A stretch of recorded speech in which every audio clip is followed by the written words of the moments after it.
Nga Gjergj Zefi.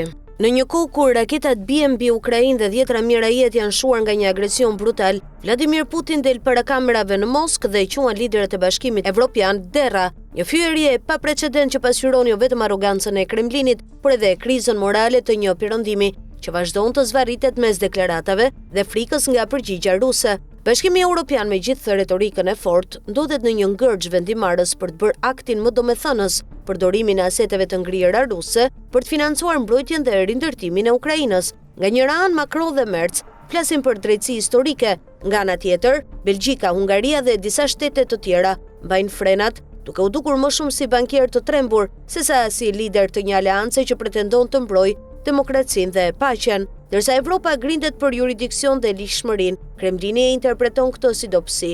Putin nuk ka më as maskë diplomatike. Ai flet për fitore totale dhe për çlirim të territoreve që historikisht nuk i kanë përkitur kurrë Rusisë.